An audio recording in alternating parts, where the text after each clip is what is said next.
Hey, I'm Jeff. And I'm Phil, and we're the Cocktail Dudes. Today we're making the barrel-aged Martinez. Another one of our great barrel-aged cocktails. And this is a great cocktail to put in a barrel. It is. Because that smokiness, the oakiness from the barrel just adds tons of complexity to this drink. Mm-hmm. One of our favorite barrel-aged ones, right? Kind of behind the Boulevardier, I think. Yeah, we have a lot of barrel-aged cocktails that we have, so check out the videos. And in fact, actually, we're making this in our 3-liter barrel that we just emptied with a Negroni aged in there. So the Negroni, of course, has the gin and the sweet vermouth, like this does, but it also had Campari, which imparted a little bitter element to the wood, perhaps. So that would give a little more character to this drink. Also, we're hoping. Yeah, right? Exactly. Kind of an experiment in progress, right? That's what's fun with these barrels, right? Exactly. Yeah. Yep. And we have under the tools and techniques section on our website, we talk about barrel management and how to clean your barrels and keep them sanitary and stuff like that. So check that out if you have any questions. But the Martinez is a classic. It's a pre-prohibition era cocktail, right? Right. First mentioned in 1887, Jerry Thomas's book, How to Mix Drinks.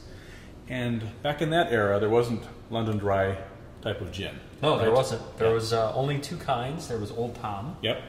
And then there was the Genever. Yeah, the Dutch Genever. Right. And so we're making this sort of the old-fashioned way, like they would have back then, right? Right. Straight from his recipe books. We're using an Old Tom gin, and there's 3 or 4 or 5 different brands of Old Tom gin out there. Heyman's is probably the most common.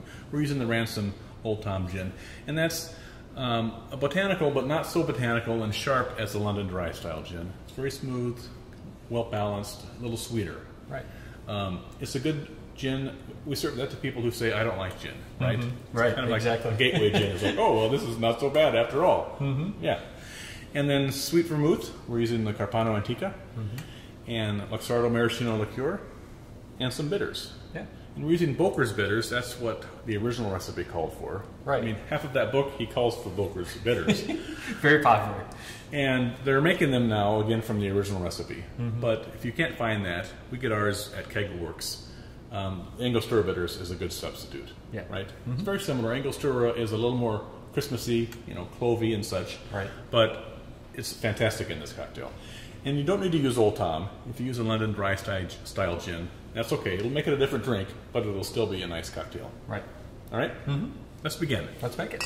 Right? We're going to add everything to this 5-liter beaker before we put it into our barrel. Right. I'm going to have you start on the bitters. We need 1/2 ounce of bitters. So in a 3-liter barrel, we need 2 parts Old Tom gin. So that's 1.5 liters. That's 2 750 milliliter bottles. Right. And then we need 1 liter and 4 ounces of the sweet vermouth. Or 1.5 parts. No, 1.125 parts. Right. So it's easier to, but for 3 liters, we're doing 1 liter, 4 ounces. Right. For a 3-liter barrel. Now we're confusing ourselves. 6.5 ounces of the Luxardo. Yep. And 1/2 ounce of bitters. You All right? got it. Begin. All right. I'll race you.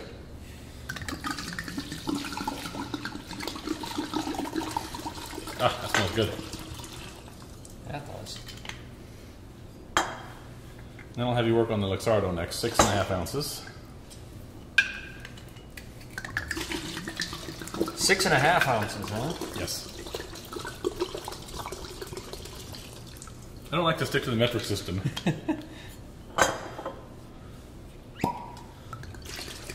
The sweet vermouth.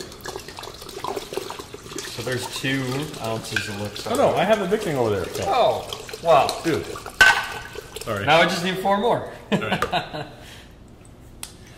And so that's 1 liter and 4 ounces. And we'll pray that this thing fits in the barrel without going over. Almost there. The suspense is killing all of us. I know. Now the Martinez is most likely a take on the Manhattan, right? Right. Substituting gin in place of the Manhattan's bourbon or rye. Right.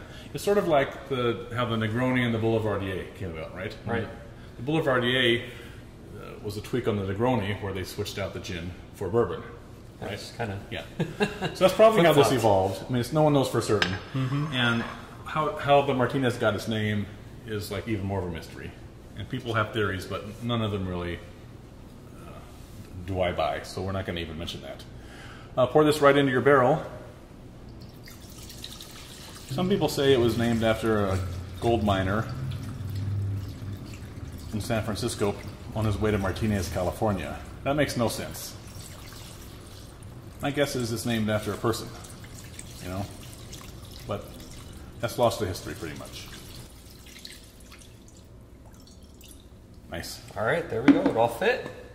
So we'll cap that and store it in basement or your garage or your kitchen countertop. Mm-hmm.